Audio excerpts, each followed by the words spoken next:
Olá pessoal, sejam bem-vindos e bem-vindas ao canal do Templo do Amor Universal. Neste mês de setembro de 2020, estamos tratando aqui sobre semeadura e colheita. Para o nosso diálogo, eu vou trazer algumas ideias que estão no Livro dos Espíritos, também na obra de Chico Xavier e em alguns exemplos. Eu vou começar com a questão número 9 do Livro dos Espíritos. Lá diz o seguinte, a pergunta: em que é que na causa primária se revela uma inteligência suprema e superior a todas as inteligências? A resposta: tendes um provérbio que diz: pela obra se reconhece o autor. Pois bem, vede a obra e procurai o autor. O orgulho é que gera incredulidade. O homem orgulhoso nada admite acima de si. Por isso é que se denomina a si mesmo de espírito forte. Pobre ser, que um sopro de Deus pode abater. Essa pergunta do Livro dos Espíritos, ela nos chama para a seguinte perspectiva: existe uma causa, existe um efeito. Essa causa, nesse caso, é Deus, e o efeito é a humanidade e todas as coisas, tanto daqui também quanto de outros órgãos ou o próprio universo. Nesse sentido, nós todos estamos em uma lei. Que lei é essa? A lei de causa e efeito. E é fundamental nós pensarmos essa lei de causa e efeito quando vamos discutir sobre semeadura e colheita. Por quê? A lei de causa e efeito, ela é comum a todos.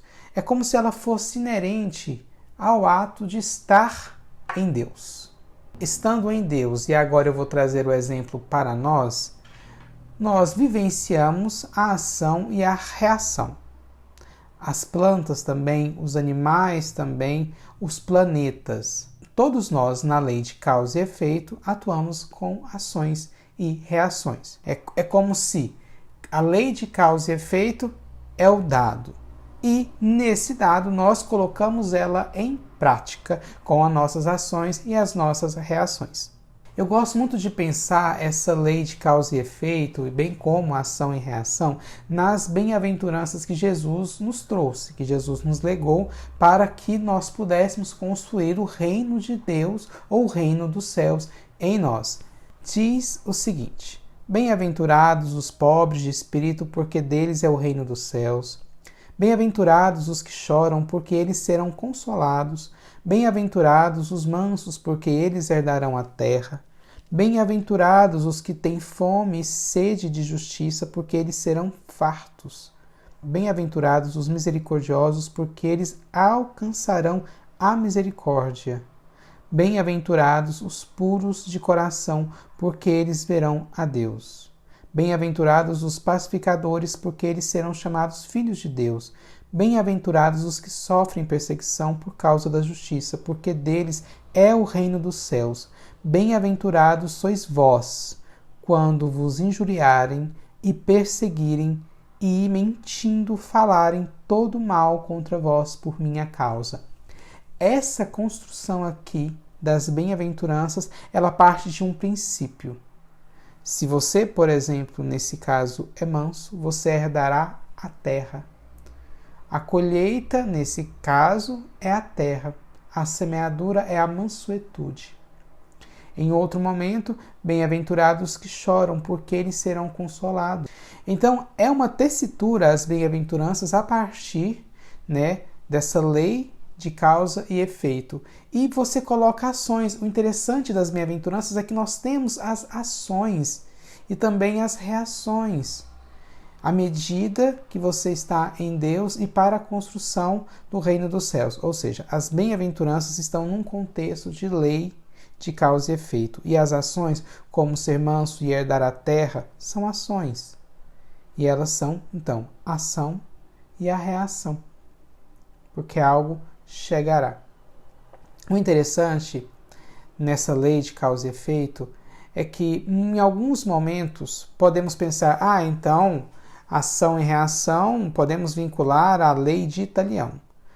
Olha, há 18 séculos antes de Cristo, a lei de Italião valia. Hoje em dia, num processo de aprimoramento das leis, aprimoramento do espírito, não cabe mais. Não significa que tem comunidades que não façam, que não tem esse comportamento, né? Mas as comunidades que avançaram em relação a isso, é importante pensar em ação e reação em Deus, que é amor. Essas reações à medida das ações mais maléficas que fazemos, elas são estudadas, porque chega um momento em que você pode se transformar. Porque numa lei de ação e reação, onde você recebe exatamente aquilo que você fez, não permite a transformação e o aperfeiçoamento. Porque em Deus, se você construiu algo, você fez uma ação extremamente negativa, danosa, que prejudicou tanto a si quanto os outros, as situações chegarão até você para que você possa rever essa sua atitude e se transformar. Isso é o mais bonito da lei de ação e reação, e nisso nós temos semeadura e colheita. A partir disso que nós discutimos sobre causa e efeito, ação e reação, semeadura e colheita, eu chamo você que está me assistindo para pensarmos este instante. Neste exato presente, nós estamos colhendo a semeadura de vários instantes de nossa vida. E aqui eu chamo a atenção para uma vida eterna, né? Esta vida de encarnações, desencarnações, esta vida que, como está lá no livro Evolução em Dois Mundos, do André Luiz, né? Ela passa por vários reinos vegetais, o reino vegetal, o reino nominal, para estarmos aqui. Então, nesse exato momento, a inteligência que foi adquirida, a consciência que foi adquirida, nos permite fazer tantos processos fisiológicos, né? Tantos processos celulares, a respiração e a alimentação, nos permite tanta coisa, estamos colhendo nesse exato instante. Aí você pode também olhar para as situações que chegam até você neste momento. Essas situações que chegam são colheitas que você fez, que eu fiz.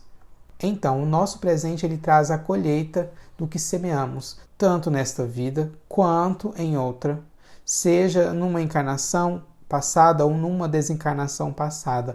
Nós, nesse exato momento, colhemos aquilo que plantamos. Então, o presente, e neste exato presente, nós também estamos plantando, semeando algo que colheremos no porvir. Seja um porvir imediato, seja um porvir mais no futuro, nós colheremos.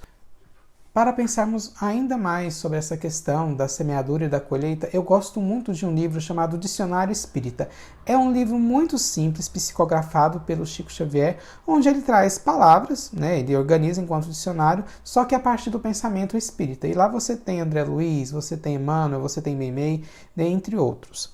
E eu vou falar alguns trechos que eu acho muito importante e coerente para este momento e para esta discussão. Meimei diz o seguinte: se não reparamos as rosas que desabrocham nos pinhos, os espinhos da luta jamais nos permite colheita sublime das rosas da perfeita felicidade. Essa reflexão de Meimei ela é fundamental porque ela nos motiva. No qual sentido? No exato momento em que você semeia uma rosa, por exemplo, e você vê uma rosa que já foi semeada, ela acontecendo, né, ela desabrochar, você olha para aquela semeadura e fala assim, é possível que aquela rosa venha. Né? Será uma outra rosa, mas é possível que isso que eu estou plantando eu consiga colher no futuro. Então ela fala sobre essa motivação, porque ela coloca um presente, e nesse presente acontece tanto a semeadura quanto você visualizando esse futuro, visualizando essa colheita. E isso te dá esperança e te traz felicidade. Uma outra reflexão que eu gosto muito, ela é feita por Emmanuel. O campo oferece um momento próprio à semeadura e a semente possui o seu dia de germinação.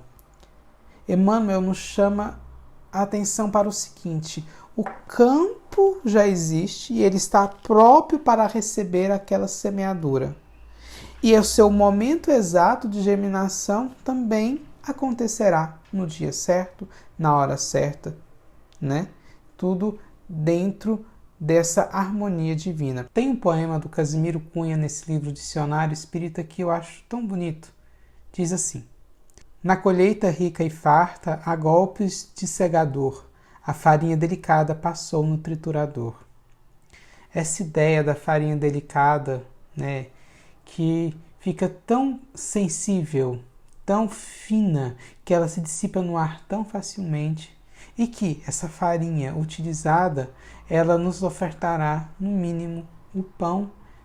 É uma ideia muito bonita, porque para que ela chegasse até ser farinha, né, ocorreu um processo de semeadura para se tornar trigo, e esse trigo passa pelo moinho e chega então a ser farinha. Para encaminharmos o diálogo de hoje, eu vou trazer uma história tão bonita que vale a pena difundi-la ainda mais. Eu vou deixar o link do vídeo onde eu tive a minha primeira recepção dessa história aqui no canal. É a história do Sr. Alfredo Moser. O Alfredo Moser, na década de 90, ele havia encontrado com o Chico Xavier lá em Uberaba, o lugar onde ele mora, e o Chico Xavier falou assim para ele: Moser, você vai ter uma luz, mas essa luz não é só sua, essa luz é do povo. Então o tempo passou e em 2014, se eu não estiver enganado, o Moser, por um evento, acabou criando uma luz. Como que é essa luz? Ele tinha um problema no banheiro e foi tentar resolver. E nisso ele pensou, o banheiro está escuro, eu vou colocar aqui uma garrafa e essa garrafa com água, ela dissipará a luz do sol para dentro do cômodo. Ou seja, o sol iluminaria a garrafa PET e projetaria sua luz para dentro do ambiente através da água. Moser fez isso e não ficou apenas consigo o conhecimento. Ele pegou e começou a ajudar as pessoas a difundir essa ideia. Uma ONG fora do país comprou a ideia e começou a difundir esse hábito em vários países, por exemplo, a Indonésia, onde várias casas só têm apenas porta, não tem janela, então não tinha como levar luz para dentro da casa. E nisso milhares de pessoas no Brasil e fora do Brasil começaram a receber a luz desse invento do Moser. Olha que fantástico isso. O Moser, nesse sentido, era um terreno, né, que recebeu essa semeadura vinda pelo Chico Xavier e logo depois todos colheram isso. Este exemplo demonstra tanto causa e efeito, ação e reação, semeadura e colheita. E, para concluir, eu chamo você que está assistindo a este vídeo, e a mim também, o que neste exato instante nós estamos colhendo do que plantamos, do que semeamos ao longo dos anos. E o que, neste exato momento, nós também estamos plantando, semeando, porque em algum momento nós colheremos. É importante termos essa autoconsciência, porque ela nos permitirá a ter um autoconhecimento sobre nós mesmos, a entendermos onde nós estamos entrando, com quem estamos em diálogo, o que estamos assistindo, o que estamos pensando, porque nós somos um campo e semeamos nele todos os dias, da mesma forma que também colhemos nele todos os dias.